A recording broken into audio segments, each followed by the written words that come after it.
Here they are. The doors are locked, John tells us. And John isn't embarrassed about it. These are the disciples who had walked with Jesus, had seen him, these profound healings and teachings, miraculous. They had broken bread with him. They had pledged, "We will never deny you." Peter had said that. And now here they are, huddled in fear behind closed doors, locked doors, afraid of empire, afraid of the authoritarian government, afraid of the violence for those who do not conform, afraid of what happens when people love the wrong people or love the wrong causes out loud. I don't think it requires much translation in 2026, do you?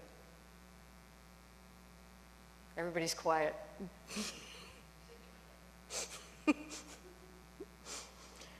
There are people in our own city here in Oakland who are not opening their doors. Their doors are locked, who've memorized the difference between a warrant and an order, who send their children to school with the fear that they may not be there when their children come home on the bus. Can you imagine living like that?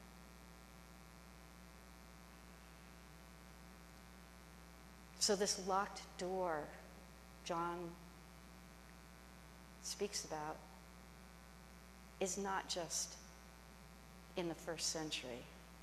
It's not ancient history. And into that room somehow, just like that mysterious gardener who showed up, Jesus shows up anyway. He doesn't knock. John doesn't tell us, but I don't think he had a key. How did he get in? How did he get in behind those locked doors? And his first words, can you imagine, like, if it were you and all of your beloved disciples who promised they would never leave you, ditched? What would be your first words? Mine wouldn't be, "Peace be with you." I'd need some processing time. Maybe 3 days was enough for Jesus. What would you say? Come on. Where were you?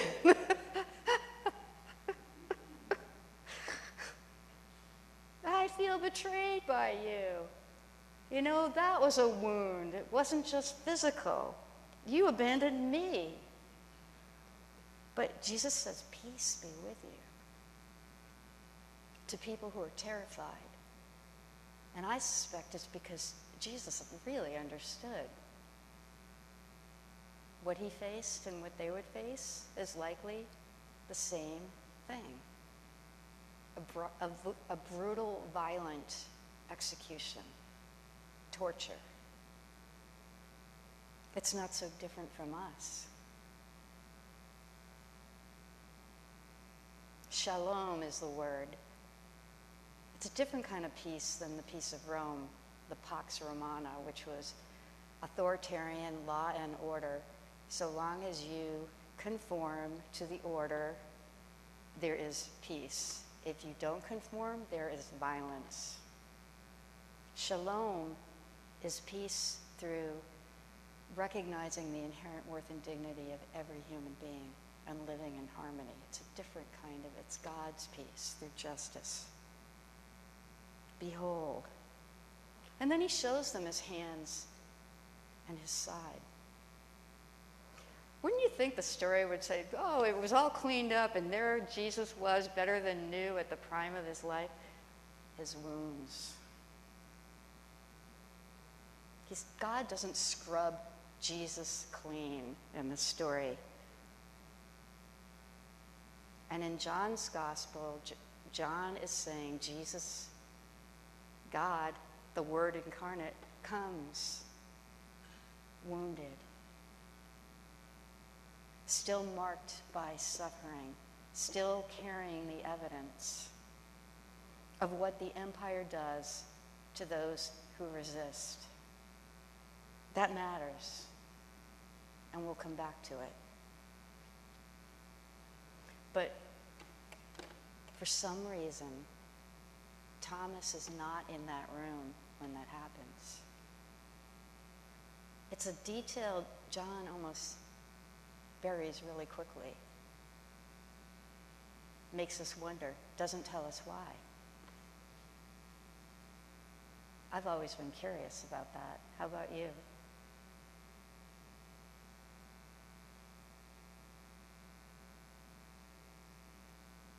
Who knows if Mary Magdalene and some of the other women who were followers were behind those locked doors? We don't know. But Thomas is outside. He couldn't stay. Was it a lack of faith? Or was it curiosity? Was it love? Was it courage? I want to know what really happened. I've got to know. He was searching, clearly.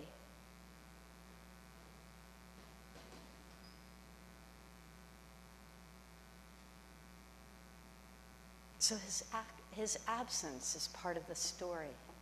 He's absent. Absent from a locked room. And when the others find him, I can imagine they're all standing there in unison. We saw the Lord. And maybe, he had heard that Mary Magdalene had said this, and maybe he went out to search and he's got all these other witnesses, but it's not enough.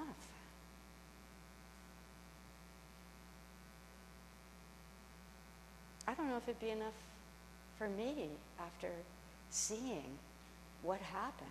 How could this be? What does it mean to rise up? I would need to see for myself.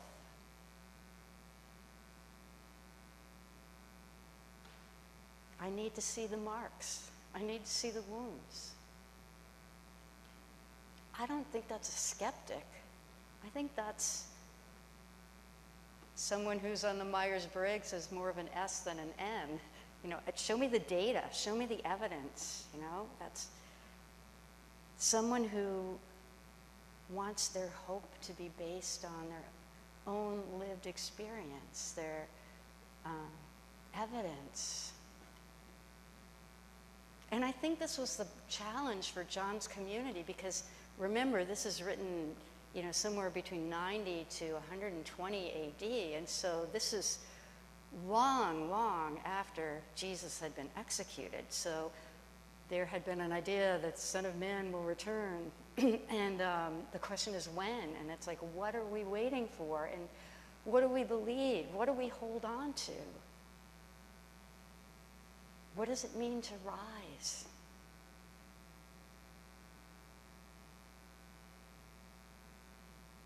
I think for someone like Thomas, I can relate.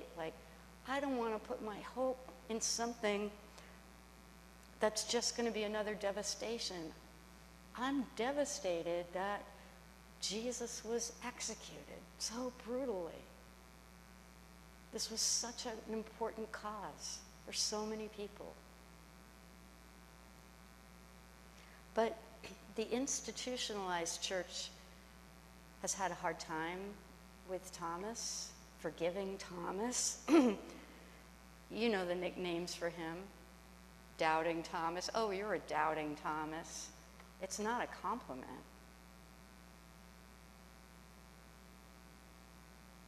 But I think Thomas is getting a raw deal. And I think the reason is political.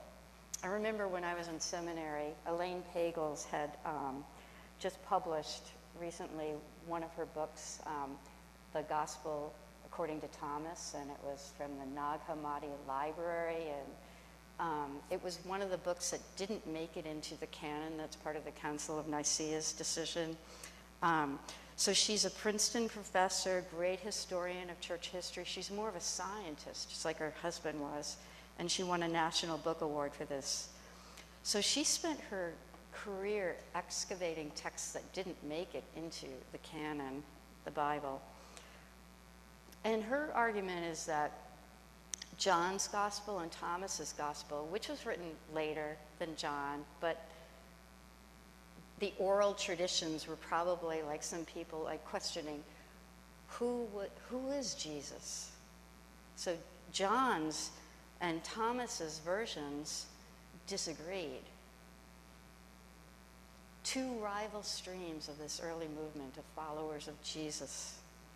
And according to Thomas, Jesus came to illuminate the divine light that's within all of us, within every human being.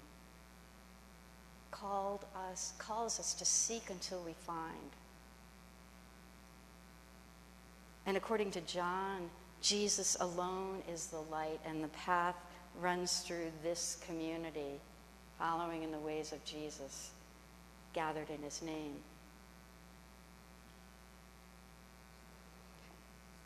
Thomas's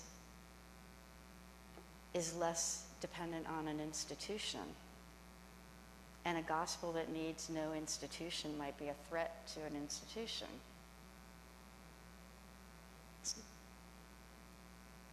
So there's an agenda that John could have, influenced by the Council of Nicaea, who Constantine was the head of as the empire was trying to unify through religion. And John's portrait of Thomas, the one who doubts, the one who demands proof, wasn't that conformity, not that orthodoxy. And that's what we've inherited. So the early church decided which voices mattered and which voices didn't matter, were too dangerous perhaps to include. And we're watching, I think, that calculus in real time. Libraries that are stripped of certain histories, schools, universities that are stripped of certain histories about this country, the hidden histories, slavery, imprisonment, before the time of child labor laws. I mean, you name it. Think about what's being removed in our version of history. I don't think this question of whose testimony counts is a first or second century issue alone. And I think John intends to have Thomas serve as a foil. But I'm ambivalent because I also think that Thomas represents us. And I think here's what John can't quite contain. Most of us, I think, are Thomas. I've been Thomas for most of my life. So some of you know this story, but I kept thinking about it when this year in reflecting about questions. So I was 7 years old. I was raised Catholic, really, like children who are 7 are so concrete. So I was really wrestling like a lot of 7-year-olds with, what does this Easter story mean? How did Jesus walk through those doors? Who was that gardener? Did he really rise up? Those kinds of questions. And I'm sure most of you, many of you, some of you questioned, were curious. A few of you might have just said, it just happened. So in this dream that was really weird, I went to the tomb. Kind of like maybe what Thomas was trying to do, scoping around, trying to understand what happened. I wanted to see for myself. So in this dream, I rolled the stone out of the way, and I looked, and I thought it was Jesus, this really angry man looking at me, and his eyes looked like a German shepherd that had bitten me. He was really mad. And I was terrified. I was terrified, and I screamed. And then I realized I can't tell anybody this.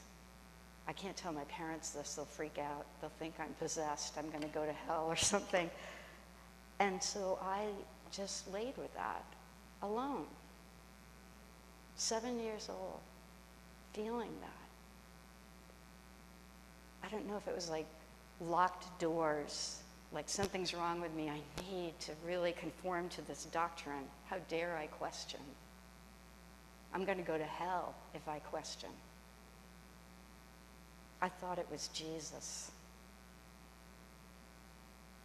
The rolling back of the stone was something I was not supposed to do. That hunger for me to experience, to see for myself, was threatened as not a gift. It's a problem. I mean, it feels so authoritarian when I look back at it. How dare you ask? How dare you be curious? And I've held on to that dream. And I believe, and it's been this process, back to woundedness, a process of healing, I realize, I believe the figure in that dream was not Jesus, was not God. It was the authoritarian Pax Romana empire, Christian nationalism, dressed in holy clothing. That's what was in that dream. The voice that has always needed people, women, people of color, people from other religions, people from other countries, LGBTQ people, you name it, to stay in their place or else. That's what I've come to believe through that woundedness. And where was God in that? Where was the light? I think it was in the dream.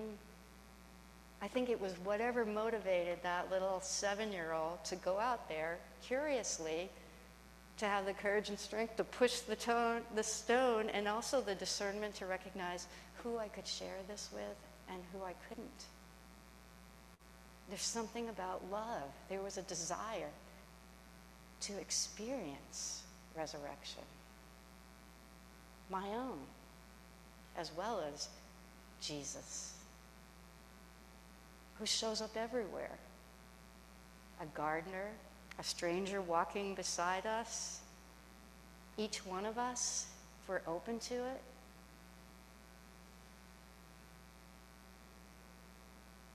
The light was the impulse, the movement, the curiosity, the wonder, the wrestling. John says it in the prologue, before any disciples appear, before Thomas or Peter or Mary.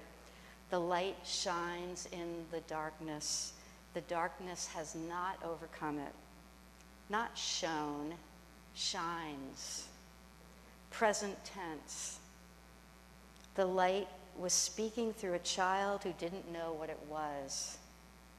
It speaks through everyone who can't stop asking questions out of curiosity, out of love. Everyone. It's not exclusive. Just like light, it's indiscriminate through everyone. This too is Thomas, I believe, outside in the dark, light speaking through his longing, his refusal to stay behind the locked door.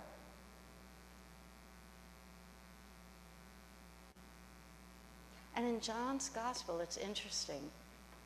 The word believe is used a lot, but 90 times, and it's not used as a noun. It's used always as a verb. It's never static.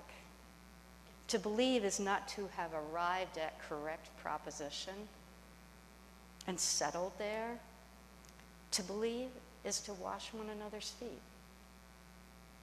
To believe is to weep. To believe is to touch, to love, to be changed by one another. That's the whole thing.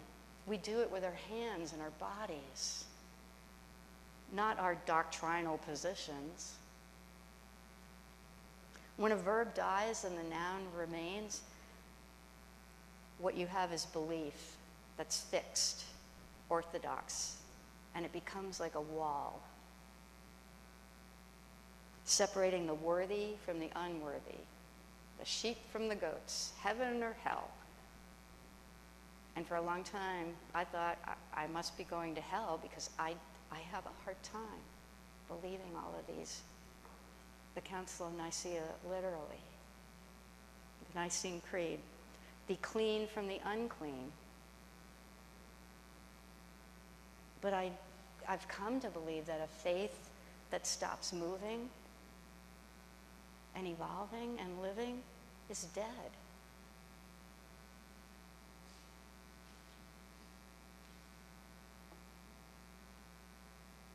Thomas kept moving. And he refused to perform certainty that he did not experience or feel. And he wanted to understand. He wanted to have the experience, the direct experience of God, of the light. And Jesus did not condemn him for it. A week goes by, Thomas carrying his grief. I can imagine the heaviness of it. And this time he's there with his other fellow disciples. And Jesus comes again, same locked doors.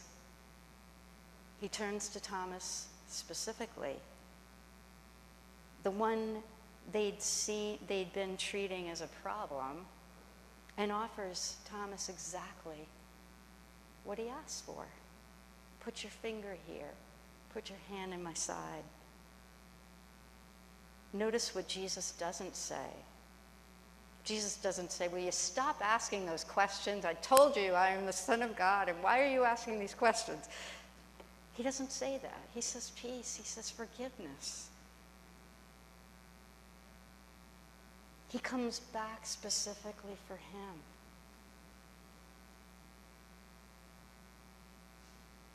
He doesn't demand that Thomas become someone else before he receives that grace. And Thomas, though he's been invited to touch, Jesus doesn't. The offer alone is enough. And in the face of such lavish generosity, a God who came all the way back, the one who needed more, Thomas has no more defenses. His heart breaks open. My God. He moves from troubled to astonishment. He's astonished. And remember what Jesus showed them when he first appeared. Those wounded hands, the marked side. God still carrying the evidence of what it costs to love the wrong people and the wrong causes out loud under the empire.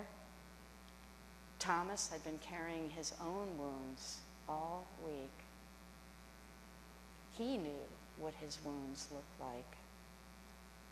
The questioner at the edge of the circle was closest all along.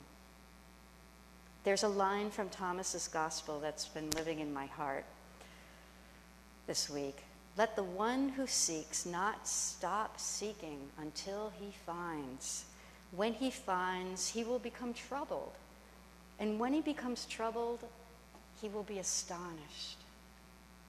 Troubled, not certain, not finally at peace, astonished. Which is what happens, I believe, when we seek long enough. When we forgive long enough. When we experience our wounds, our grief, our pain in the dark. What we find as we make our way through it is something larger than what we imagined possible. There are witnesses everywhere. The light is still shining on everyone, in everyone. not the property of any institution or tradition, but still coming into the world. That is the astonishing truth that the prologue announces and that the whole story of Thomas is trying to put forth. I'm glad that 7-year-old lying in the dark with her unspeakable dream kept going. Past that dream, past every voice that told her the questions are the problem, she kept rolling back the stone.